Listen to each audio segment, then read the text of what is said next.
میں ہزاروں انسانوں کو قربان اور خون کی ندیاں بہا کر سمرقند بخارا حاصل کروں اور تو ایک سیاہ تل پر یہ قربان کر دے؟ اس کے جواب میں حافظ شیرازی نے جو کہا وہ تیمور کو نہال کر گیا۔ انہوں نے اپنے بوسیدہ قمیض کے بٹن کھولے اور اس کے چیتڑوں کی طرف اشارہ کرتے ہوئے کہنے لگے، اے تیمور، ہماری اسی فیاضی نے تو ہمیں یہ دن دکھائے ہیں۔ حافظ شیرازی کی حاضر جوابی تیمور کو لاجواب کر گئی۔ اس نے انہیں 1000 سونے کی سکے عطا کیے اور انہیں سمرقند آنے کی دعوت بھی دے دی۔ یہ تیمور کی علماء، شاعروں اور دانشوروں کی تکریم کی ایک مثال تھی جو دراصل اسی خواب کی وجہ سے تھی۔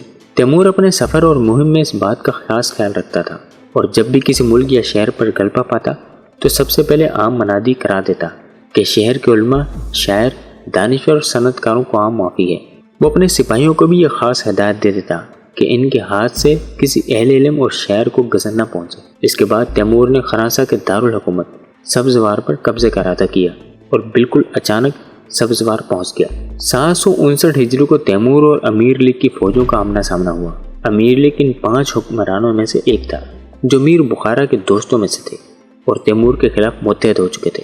یہ 5 حکمران 1 لاکھ کی فوج جمع کر کے سمرقند پر حملے کرنے کا منصوبہ بنا رہے تھے۔ امیر لیگ کے بارے میں مشہور تھا کہ وہ ترک سلاطین کی اعلیٰ نسل سے ہونے کا دعویٰ کرتا ہے۔ وہ خود کو دوسرے انسانوں سے اعلیٰ برتر سمجھتا تھا۔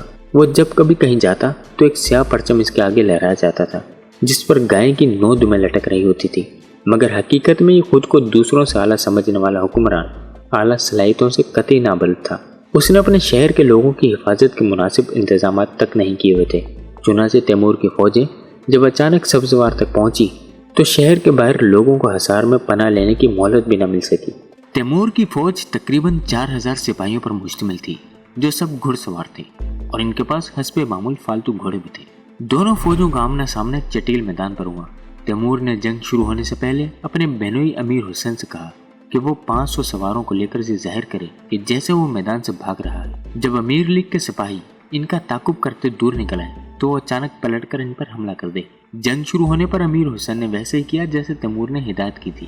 تیمور کا خیال تھا کہ اس کے دماد کے تعاقب میں 200-300 سے زیادہ دشمن سپاہی نہیں جائیں گے، مگر حیرت انگیز طور پر دشمن کے 1000 سے زائد سپاہی میدان جنگ چھوڑ کر امیر حسین کے پیچھے بھاگ کھڑے ہوئے۔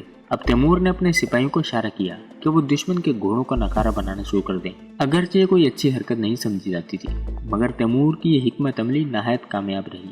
اس سے دشمن پر زبردست دباؤ پڑا۔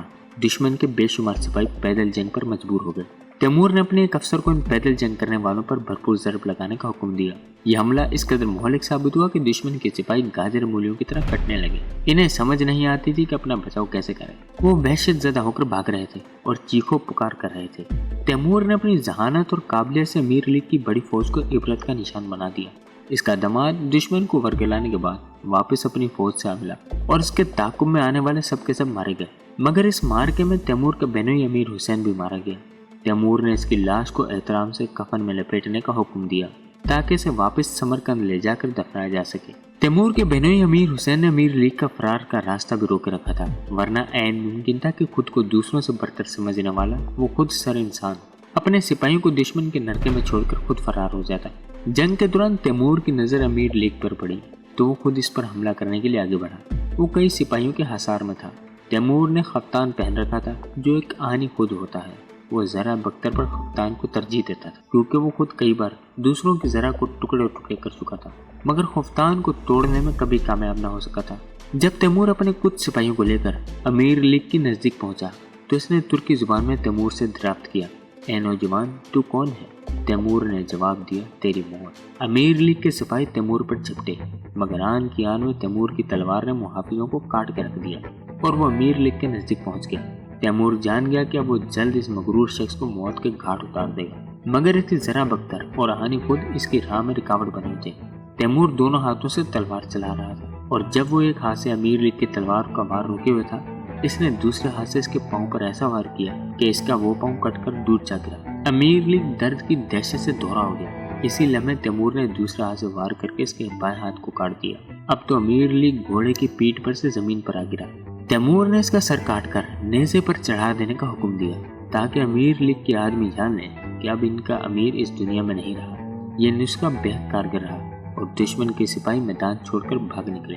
اس جنگ میں تیمور کے 500 سے زیادہ سپاہی مارے گئے، جن میں اس کے بہنوئی امیر حسین بھی شامل تھا۔ مگر اس نے ایک بہت بڑی فوج کو شکست دے کر نہ صرف اس مغرور حکمران کا خاتمہ کر دیا بلکہ باقی 3 حکمران بھی تیمور کے خوف سے اس کے خلاف سازشوں سے باز آ گئے۔